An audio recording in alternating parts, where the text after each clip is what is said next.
शहदादपुर में पुलिस तथा मार्जीवेल उस्ताद अजीज जखरो जे वारसन लाश रखी बीएड धरणो हयो आहे। अपडेट वठूं था अली नवाज़ टेवाल खां। जी अली नवाज़।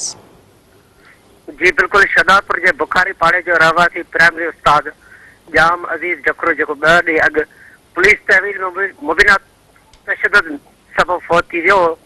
पुलिस फौती के मुबीना तौर संजय अस्पताल शहदादपुर में लावारस हालत में छॾे खिसकी वही हुई। 12 कलाक के धरने बैद एफआई में मुबीना तौर मुलवस पुलिस अमलदारन खिलाफ केस दाखिल थियण बैद वारसन पारां शहदादपुर जे हाला चौक ते नमाज जनाजा अदा कई वही है, जैमें सियासी समाजी अगवान समेत जन वकीलन शहरन वडे अंग में शिरकत कई है। पीपल्स पार्टी के अगवान फजा हुसैन डेरो, चाचा अब्दुर्रहमान तईम, जीरिया अगवान मोहसन वसाण समेत जखरा बिरादरी के मानन वडे अंग में शिरकत कई है। हाला चौक ते जनाजे नमाज का पोई ॿीहर लाश रखी धरणो जारी है।